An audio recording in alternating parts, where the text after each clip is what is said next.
I want to know about the importance of music to the Episcopal way of worshiping. The big picture before we come down to Epiphany. The big picture is that our theological basis, our God-worshiping basis, our God-studying basis for using music goes all the way back to the ancient Hebrew traditions. When we look at the book of Exodus, we see that Moses and Aaron and Miriam sang with their tambourines, yes, to be grateful to have gotten across the Red Sea. And of course, we had David, who was a shepherd boy and became king, but also wrote or has attributed to him 150 of the most beautiful pieces of non-rhyming poetry that you can possibly imagine. The Psalms, we call them. And we use those throughout our services all year round. Within the Episcopal Church liturgy, how does music weave itself into that? I was at a music and liturgy workshop once upon a time, and you have to recognize that liturgy is the work of the people. One of the speakers said, and this has resonated with me ever since, no one ever goes away, no offense intended, humming the sermon. They remember the stories. People remember the stories, partly because we hear them year after year after year in our 3-year liturgical cycle, the Revised Common Lectionary, but also because the music reinforces the messages that are going on in those readings. It's beautiful, yeah.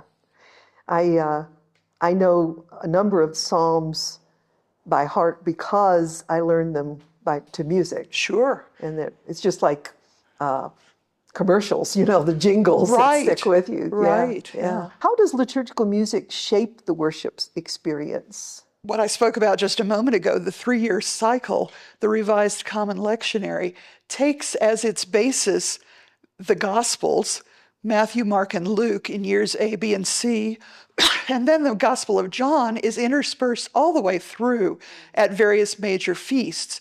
But along with the Gospel readings, we have Psalms, readings from the Old Testament or from the Acts of the Apostles, and readings from the letters that amplify and go along with the theme of the gospel for that particular day. So the liturgy itself, the service itself, the message that you and your fellow priests or other clergy or actually other people in the congregation who've been asked to preach deliver as a sermon or a homily, all ties into those lessons, but also the music. And that's something that I really enjoy completely, is crafting the liturgy and crafting the music to go into the liturgy so that it's a seamless experience. You've got everything targeted toward that one message. And when it works, it's amazing, isn't it? It can be incredibly powerful. And that's what we aim for. Do we get there every single week? No. Do we try? Absolutely. We have resources available to us. One is called the Episcopal Musician's Handbook, and it actually has suggested hymns or songs from some of our supplements in every single Sunday and every single major service that you have throughout the year. So that's a wonderful resource. There are several other resources and like that. They change with the ABC? They change with the ABC. They have to, because the gospel message changes slightly. Now, yes, for Easter, for Christmas, you're going to hear the same story. But at least in terms of Easter, you hear it from the 3 different gospels. So you have Matthew in year A, Mark in Luke B, and this year is Luke, so year C. We'll get back to our conversation with MarryAnne in just a second. But first, this is a personal invitation to you to come and join us on Easter Sunday morning. There are 2 services that morning, one at 8 o'clock, that is a spoken service, and then one at 10:30 that is filled with music, both of them very joyful and beautiful celebrations of resurrection hope. More information is available on our website, and we hope to see you that morning. I know a joke, you may have told me this joke, about people who, we have folks who come generally just at Christmas, and Easter, and the parish picnic. And they frequently complain that the music is always the same. Gee, I wonder why that could Yeah. possibly be. Really? Yeah. Yeah. But it's also a great teaching tool for young children. When you're bringing up young children and they're hearing the same words in the lessons and the same music year after year after year, they start to get a sense of what it's all about. It's also a great evangelical tool. So we have a number of adults, young adults and older adults, who have come to Epiphany over the last several years, who have decided to become part and parcel of Epiphany because of the liturgy and the music that goes along with it. Wonderful. When I was in seminary, I got a set of the hymnal, the music books, the service books. And there are songs or hymns that are in the back part of our hymnal, and then there's some that are up in the front. What is that all about, that difference? We have two different parts to our main hymnal, the one that lives in the pews on Sunday mornings and most of the week in between. The part that we use most often is the hymns themselves. We have over 700 different pieces of music to choose from for the different holy days, for the different seasons, for the different messages that you have in the liturgy and in the proper readings for that day. The front of the book we call the S numbers, and that's service music. Now that can be anything from the Gloria to something that you would use for morning or evening prayer, or something you would use for a very special liturgy like the Great Vigil of Easter. The exulted responses are in the hymnal as well. And it's the S music for service music. It's at the front of the hymnal. So sometimes the choir sings, and sometimes the congregation sings. What's the deal there? Sometimes you have congregational singing, sometimes you have special anthems or other special music from the choir. But imagine how it would be, Lynn, if the choir were the only music makers in the entire service. Would you feel satisfied? I know I wouldn't if I were part of the congregation. So congregational singing and the hymns and the service music that we do that becomes familiar and becomes a part of what we do in our services allows the congregation an opportunity to be reflective because it's familiar music and to hopefully deepen their worship experience. And one of the choir music directors that I remember from years ago talked about the difference between performance and leading worship. Yes. With music. Yes. Sometimes we do perform, yes. But regardless of whether it's a performance or whether we are simply leading the congregation, whether we are especially leading the congregation in song, it's all to the glory of God. Amen. Yeah. That's when you know you're in the zone. Exactly. When the goosebumps happen. Yes. Yeah. And people go home humming. Humming the hymns, yep. So let's talk about Epiphany and how music happens here. What's your story about music at Epiphany? You've been here, I think you said you've been music director, how long? 18 years. But you said you were in the choir 10 years Another 10 years before that, Wow. yes. Yeah. Mm-hmm. Well, the music at Epiphany has gone on long before I came here. It actually was started with a dentist in town named John Stilley.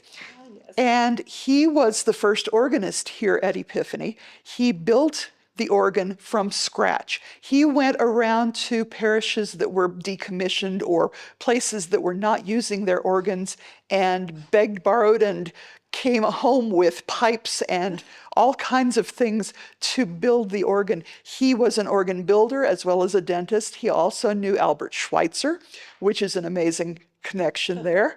And he was sitting on the organ bench for 40 years. Whoa. 40 years. Now, his successor, Charlie Spinning, has been on the organ bench almost 40 years. It'll be 40 years next year.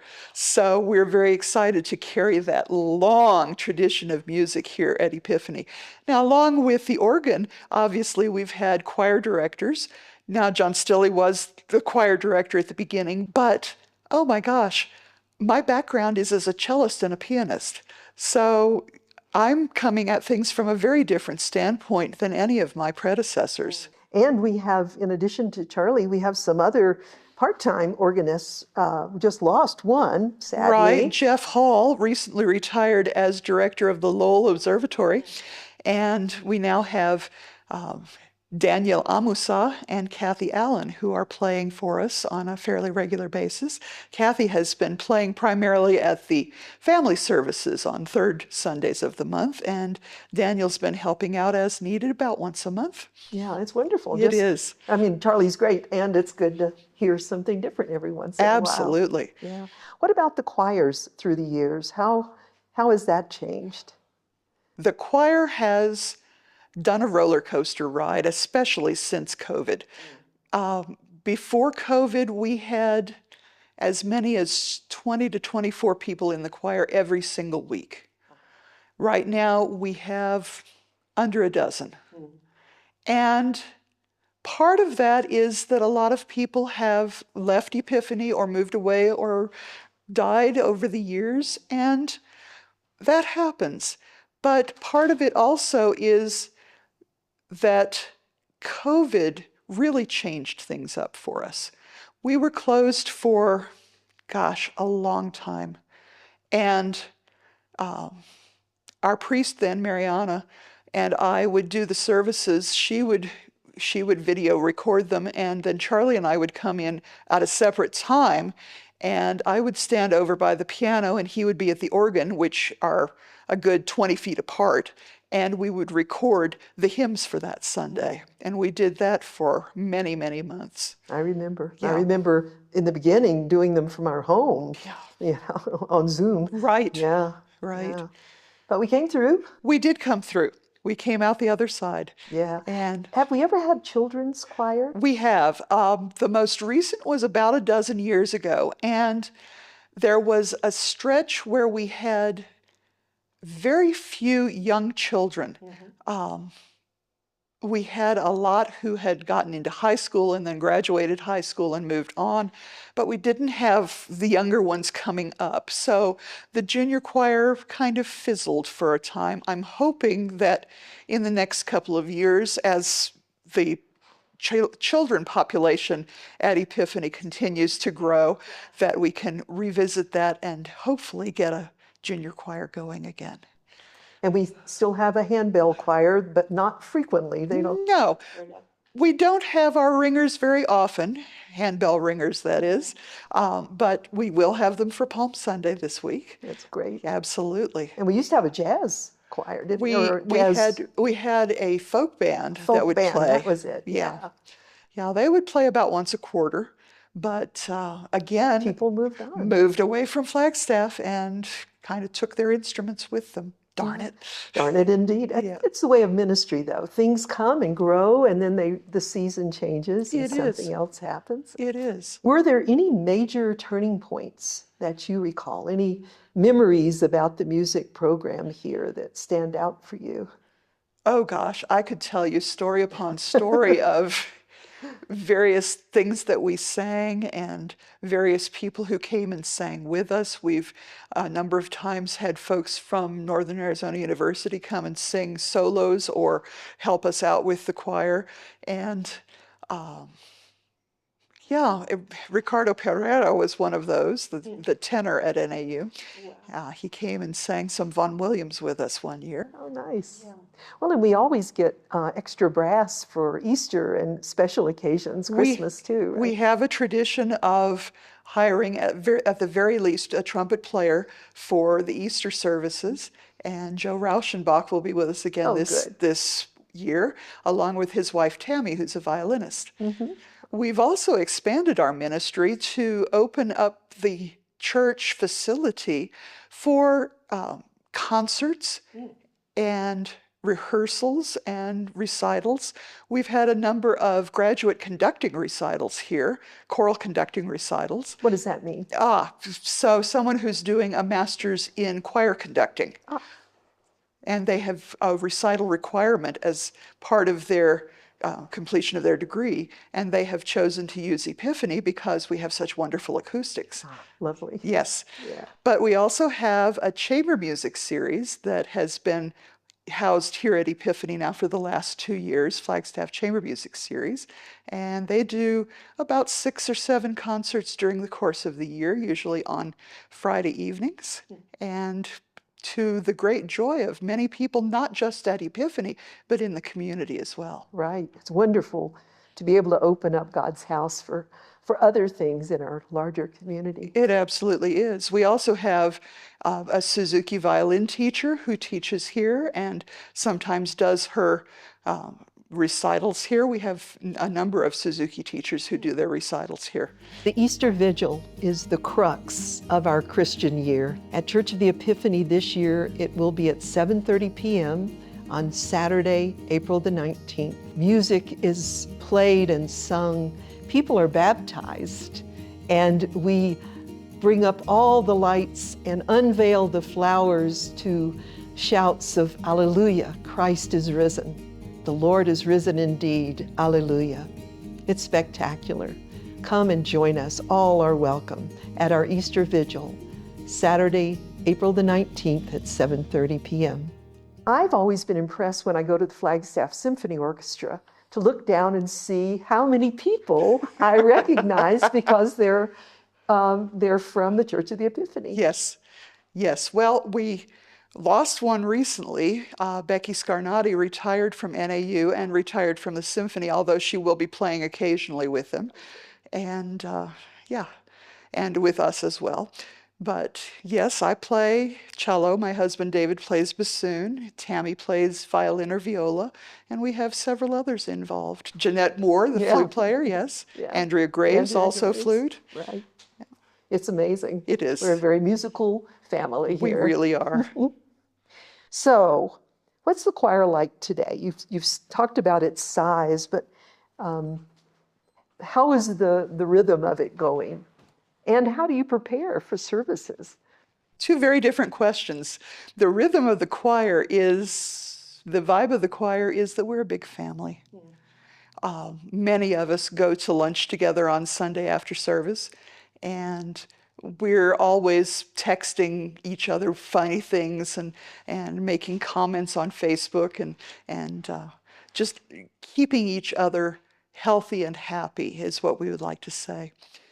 When I'm in the sacristy getting ready for a service and I'm listening to you rehearse, it just warms my heart to hear you talking about the pastoral things, about keeping everybody apprised of prayer needs and how people are doing. Absolutely. We always set some time apart at the end of rehearsals to ask for specific prayer requests and to just check in with each other and make sure things are going well.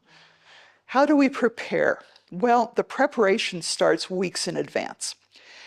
Usually Charlie and I sit down and, again, with one of the resources that I've talked about, like the Episcopal Musician's Handbook, but we'll also sit down with the lectionary and read at least the gospel lesson for that day and look at the gist of what the other lessons are about before we launch into choosing the music for that particular day. And that we usually do, we'll do 6 weeks or 8 weeks at a time of music, just sitting together and choosing music. We've had priests who have wanted to be involved in that. We have had priests who say, nope, you know what you're doing. That's your job. You go do that. And either way works. Yeah. It gets it done. But sometimes it's nice to hear the priest's voice in all of this and comply with some of their favorites as well. We've had priests who have had wonderful voices, and have had a lot of musical training. So absolutely. I'm sure that's when there's more involvement, for sure. Yeah. But then we take those plans and I add to them an anthem, a special choir piece for that particular week. Sometimes they're things we've done before, sometimes they're new things.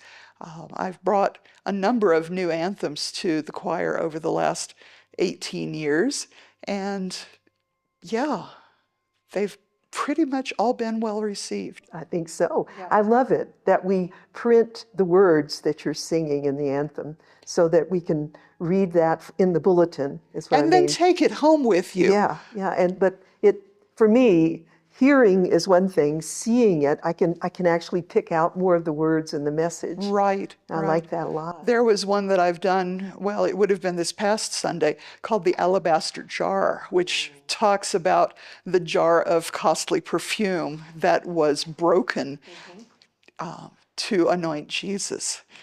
Yeah, and that's one that I found at another workshop. So constantly doing continuing ed. We get to benefit from your continuing ed. Absolutely. That's marvelous.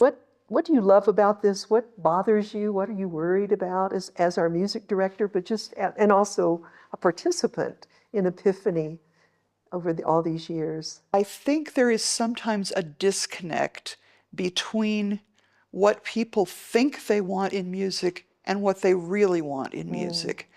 I've had people ask for a lot of more contemporary music. And yes, there are some wonderful contemporary hymns and songs out there, truly wonderful. But there are also some, I tend to call them Jesus is my boyfriend music, which I think expresses it pretty clearly. They are not well grounded in theology. They are not steeped in tradition. They're just fluff, really. So trying to find a balance between the contemporary and the very traditional, somewhere in the middle lies the truth. I love planning liturgy. I've sort of become the de facto liturgist in-house, just because that's something that I do love to do. And weaving all of those pieces together. Absolutely, absolutely. It's a great joy for me. I really cannot imagine Epiphany without music. No, me neither. I love the Gospels that you bring in and the Taizé service on 2 Saturdays a month. Yes. Where we get to do the Taizé chants. And sometimes they find their way into the Sunday morning too. Absolutely they do. Yeah, this is something that has been woven in and out of Epiphany for quite a while. We actually did a Taizé service on Saturday nights for quite a number of years. And then as you were saying, the interest waned, so we went away from that for a time. But now the interest has returned, so we've returned to doing a Eucharist with Taizé music and some of the contemplative prayer of Taizé twice a month, first and third Sundays, or Saturdays, I should say. Yes. Right. Thank you so much, MarryAnne. Is there anything else that you'd like to talk about today or make a point about with respect to music in the Episcopal way of following Jesus or at Church of the Epiphany in particular? One of the things that I've really loved about Epiphany over the almost 30 years that I've been here now is the creativity that goes on here. And that speaks to the word hymnody. Hymnody is actually the creation of a new text or a new tune to go with the musical life of the church of worship. And I really hope that hymnody will continue to prosper over this next century and well beyond. Seems to me we've had the, not preview, but the launching of a new hymn from time to time here. Am I remembering correctly? Yes, we did something for quite a while that was called Hymn of the Month. And basically there's over 700 hymns in the hymnal 1982. Not all of them are familiar. Not all of them are written for congregational singing. Some of them really do not lend themselves well to congregational singing. They're just too complicated. But there are a number of them that are wonderful texts and wonderful tunes that I hope we will continue to teach the congregation over the next several years. Love it. Wonderful. Thank you so much. This has been a delight. It really has, Lynn. Thank you for all your good questions. You're welcome. At Epiphany, our music ministry is an essential part of forming us as people of God. If you're looking for a place to connect, to pray, to sing, come join us. More details are available on our website. all are welcome here at the Church of the Epiphany.